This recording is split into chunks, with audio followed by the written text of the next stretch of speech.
আসসালামু আলাইকুম প্রিয় দর্শক, আপনাদেরকে শুরুতে একটা মামলার যে তদন্ত প্রতিবেদন মানে আদালতকে দেওয়া একটা প্রতিবেদন আপনাদের একটু আমি পড়ে শোনাতে চাই। দেখবেন আমাদের পুলিশ কি দুর্দান্ত তৎপরতা দেখাতে পারে একজন আসামি ধরার ক্ষেত্রে।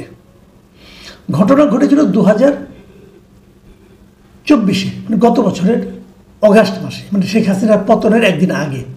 আমি বরং আমাদের ধানমন্ডি থানার এসআই তৌহিদুর রহমান সাহেব যে প্রতিবেদনটা আদালতকে দিয়েছেন সেটা আপনাদের একটু পড়ে শোনাই একটা অংশ। তিনি লিখেছেন, গত বছরের 4 আগস্ট ধানমন্ডির সায়েন্স ল্যাবরেটরি এলাকায় শেখ হাসিনা ও ওবায়দুল কাদেরের নির্দেশে আওয়ামী লীগ, যুবলীগ, ছাত্রলীগ ও পুলিশের নেতৃত্বে ছাত্র জনতার উপর সশস্ত্র হামলা চালানো হয়। এ সময় আরিফুল ইসলাম নামের একজনের শরীরে গুলি লাগে। তিনি 2 মাস হাসপাতালে চিকিৎসাধীন ছিলেন।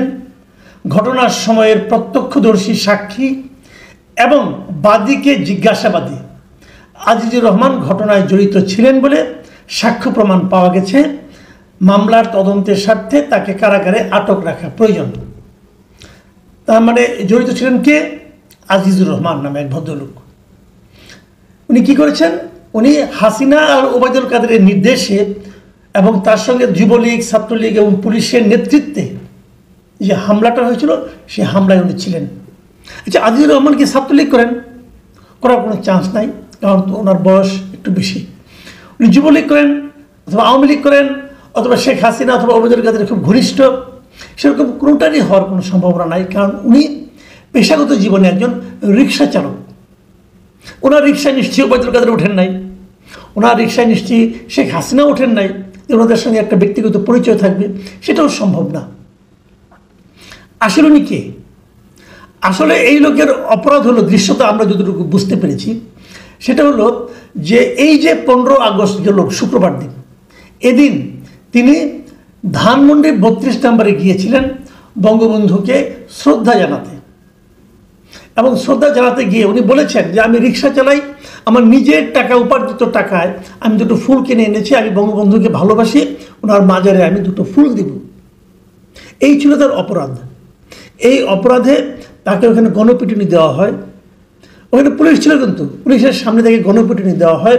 পরে ধানমন্ডি থানা পুলিশ তাকে ধরে নিয়ে আসে। যারা তাকে গণপিটুনি দিল তাদেরকে কিন্তু ধরে নাই, যাকে গণপিটুনি দিল তাকে ধরা হলো।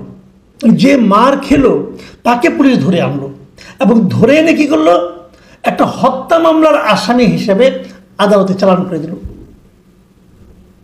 লোকটা কিন্তু একজন রিক্সা চালক, তার একটা পরিবার আছে, তার নিশ্চয়ই ফ্যামিলি আছে, সন্তান সন্ততি আছে, তার হয়তো মা আছে, তার হয়তো স্ত্রী আছে।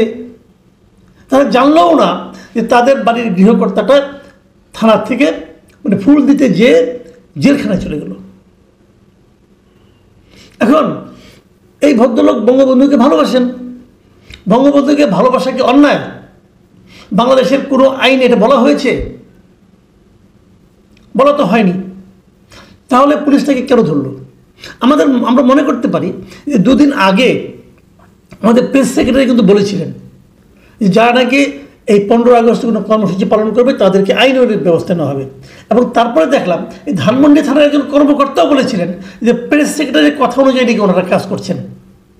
তাহলে কি আমি বলেছিলাম প্রেস সেক্রেটারির কথাটা আসলে মবকে উস্কে দেওয়ার নামান্তর, সেটা আমরা দেখেছি। 15 আগস্টে ধানমন্ডি 32 নম্বরে যত কিছু মব হয়েছে তার সব কিছুর জন্য আমি এই প্রেস সেক্রেটারি শফিকুল আলমকে দায়ী করি। উনি এদেরকে উস্কে দিয়েছেন এবং এখানে একটা মব তৈরি হয়েছিল, যেখানে এখানে যে লোকটাই যেত, একজন মহিলা গিয়েছিলেন, তাকে হেনস্থা করা হয়েছে, আরেকজনকে বুঝিয়ে শুনিয়ে বিদায় করা হয়েছে মহিলাদেরকে, এবং পুলিশ বলেছে ওরা যাওয়ার পর উপস্থিতি শান্ত হয়েছে। তো ওই কী বলবো, মানে এগুলি এত হাস্যকর। এবং আমি ওই মহিলার কথাটা বলি, তাহলে বুঝতে পারবেন। শুক্রবার দিন সকাল 10:45টার দিকে এই 32 নম্বরের বিধ্বস্ত বাড়িতে ফুল দিতে এসে এক মহিলার সঙ্গে পুলিশের সঙ্গে বাকবিতণ্ডা হয়।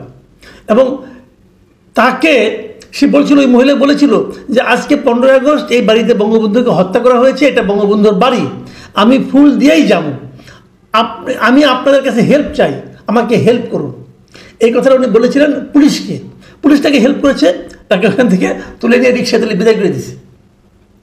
তো উনি হেল্প চাইলেন কেন? চাইলেন নিজের নিরাপত্তার জন্য কারণে, কারণ ওখানে যারা লোক ছিল তারা এখানে মব করছিল। আমরা ওই সময় আরও অনেক দেখেছি। মাঝখানে একটা ভিডিও দেখলাম, একজন বৃদ্ধ মানুষ, বৃদ্ধ মহিলা, উনি হাতে 2-3টা ফুল উনি নিয়ে আসছেন শ্রদ্ধা জানাতে। ভাই আসতেই পারে, এখানে অন্যায়টা কোথায়? বঙ্গবন্ধু এই দেশের, আপনারাও স্বীকার করেন, এই সরকার কিন্তু স্বীকার করে যে বঙ্গবন্ধুর স্বাধীনতা যুদ্ধে তার বিরাট অবদান ছিল। তো যে লোকটার বিরাট অবদান ছিল, সেই লোকটার মৃত্যুবার্ষিকীতে যদি কেউ, আপনি না আসলেন, আপনাকে আসতে হবে না, আপনাকে আসতে বলে নাই, বরং আপনারা আসতে জায়গাটা অপবিত্র হবে বলে আমি মনে করি। আপনারা আসেন নাই ঠিক আছে, কিন্তু যারা আসতে চেয়েছে তাদেরকে আপনারা আসতে দেবেন না কোন আইনে, এটা আমার বোঝান। যদি কেউ শোক প্রকাশ করতে চায় তাকে আপনি ফেরাবেন কেন, কোন আইনে? আপনারা স্বৈরাচার বিরোধী কথা বলেন, স্বৈরাচারের দোষর খুঁজেন। আপনাদের এই আচরণটা কি স্বৈরাচারের আচরণ নয়? যে আপনি একজন লোককে ওখানে যেতে দিচ্ছেন না, আপনারা এটা বাহাদুরি করছেন। আর ওই একটা কথা আছে না, যে বাঁশের চেয়ে কঞ্চি ধরো, ডেকে আনতে বলে বেঁধে আনে। পুলিশের হয়েছে ওই অবস্থা। একজন রিক্সা চালক গিয়েছে, তাকে ধরে নিয়ে যে আপনি হত্যা মামলার আসামি বানিয়ে দিলেন। এই তো আমাদের পুলিশ, এদের হাতে দেশের আইন শৃঙ্খলা পরিস্থিতি। ভেবে দেখুন, ওই মামলায়, ওই যে হত্যা প্রচেষ্টা মামলা, হত্যা মামলা না, হত্যা প্রচেষ্টা মামলা, সেই মামলায় মূল আসামিকে শেখ হাসিনা, ওবায়দুল কাদের, তার সঙ্গে কাদের যোগ সাজস হয়েছে, কারা কারা এই কাজ করছে, আওয়ামী লীগ, যুবলীগ, ছাত্রলীগ এবং পুলিশ। তো এই পুরো মামলায় একজন পুলিশকেও কি ধরা হয়েছে? ধরা পড়লো কে? আজিজুর রহমান। তারপরে তাদেরকে নিয়ে যখন নাকি কোর্টে যাওয়া হলো, এই ঘটনার পরে শনিবার দিন যখন তাকে হত্যার চেষ্টা মামলায় গ্রেপ্তার দেখিয়ে পরের দিন আর কি আদালতে হাজির করা হলো, সেখানে শুনানি হয়েছে। এবং শুনানি শেষে ঢাকা মহানগর হাকিম ইসরাত জেনিফার জেরিন তাকে কারাগার পাঠানোর আদেশ দিলেন। শুনানি হলো, বিচারক যখন ছিলেন উনিও কি বুঝলেন না যে এই জিনিসটা কি? ওনার তো সেন্সটা পুলিশের চেয়ে বেশি হওয়া উচিত, কিন্তু বিচারক, উনিও কি বুঝলেন না কে একদিনের মধ্যে কে সাক্ষ্য প্রমাণ দিল, কে বললো, কিভাবে বললো, পুলিশ বললো, উনি বিশ্বাস করলেন? উনি কি বাস্তবতাটা বোঝেন না? তো আমাদের বিচার ব্যবস্থা তো এদের হাতে। তো মানুষ যদি এই ঘটনার পর টোটাল পুলিশের উপর, বিচার ব্যবস্থার উপর, এমনকি সরকারের উপর আস্থা হারিয়ে ফেলে, আপনি এটাকে কী বলবেন? আমি বলেছিলাম যে পুলিশের কোনো লজ্জাশরম আছে কিনা, তবে আমি দেখলাম তারপরে একটা ঘটনা ঘটলো। সেই ঘটনাটা কিন্তু ইন্টারেস্টিং। সেই ইন্টারেস্টিং ঘটনাটা কি? ঘটনা কিন্তু শুক্রবারে, তারপরে তাকে জেলে পাঠানো হলো শনিবারে, আজকে রবিবার দিন একটা ঘটনা ঘটছে। সেই ঘটনা হলো যে এই ধানমন্ডি থানার যিনি ওসি আছেন তার কাছে অন্তর্বর্তী সরকার একটা ব্যাখ্যা চেয়েছে। কি ব্যাখ্যা চেয়েছে? তারা জানতে চেয়েছে এই ধানমন্ডি 32 নম্বর থেকে যে রিক্সা চালক আজিজুর রহমানকে গ্রেপ্তার দেখানো হলো একটা হত্যা প্রচেষ্টা মামলায়, সেইটা কি আসলে ঘটনাটা কি, এই ব্যাপারে একটা ব্যাখ্যা তারা চেয়েছে ওসির কাছে। কে চেয়েছে? সরকার চেয়েছে। মানে এই ঘটনাটা নিয়ে যেন আলোচনা হচ্ছে, হইচই হয়েছে, সরকার নিজেও হয়তো লজ্জা পেয়েছে। আমার তো একটা সন্দেহ, লজ্জা না, তারা যেটা ব্যাখ্যা দাঁড় করানোর চেষ্টা করছে। হয়তো নিজেরাও বুঝতে পেরেছে যে কাজটা ঠিক হয় নাই, হয়তো নিজেরাও বুঝতে পেরেছে এই ঘটনা নিয়ে যদি আন্তর্জাতিক সম্প্রদায় অথবা আন্তর্জাতিক মিডিয়া ওনাদেরকে প্রশ্ন করে, প্রশ্ন তো হবেই, আপনি নিশ্চিত থাকেন প্রশ্ন হবে। যখন প্রশ্ন করবে তারা কী জবাব দিবে, সেই জবাবটা হয়তো তারা পুলিশের যে ভারপ্রাপ্ত কর্মকর্তা আছেন ধানমন্ডির ওসি, তার কাছে জানতে চেয়েছেন যে এটা ব্যাখ্যা দাও। তারা লিখেছে, সেই মানে আপনার লিখিত যে ব্যাখ্যা চাওয়াটা, সেখানে লিখেছে যে কিসের ভিত্তিতে সন্দেহজনক হিসাবে তাকে একটি মামলায় গ্রেপ্তার করা হয়েছে, এটা তারা জানতে চেয়েছে। আবার এরপরে যেহেতু সরকার এখন জানতে চাইছে, এখন আবার মহানগর পুলিশে বেশ তৎপর হয়ে গেছে। তারা ওই পুলিশ কর্মকর্তার যে পুলিশ তাকে গ্রেপ্তার করছে সেই পুলিশ কর্মকর্তার সাম্প্রতিক কর্মকাণ্ড, মানে গত কয়েক মাসে সে কী কী কাজ করছে সেটা নিয়ে, এবং তার বক্তব্যে কোনো অসঙ্গতি আছে কিনা এগুলি তারা আবার খতিয়ে দেখতেছে। মানে যিনি গ্রেপ্তার করেছেন মহা উৎসাহে, অথবা প্রেস সেক্রেটারির ওই বক্তব্যের প্রতি মানে খুব একটা উদ্দীপ্ত হয়ে এখন উনি কিন্তু বিপদে পড়ে গেছেন।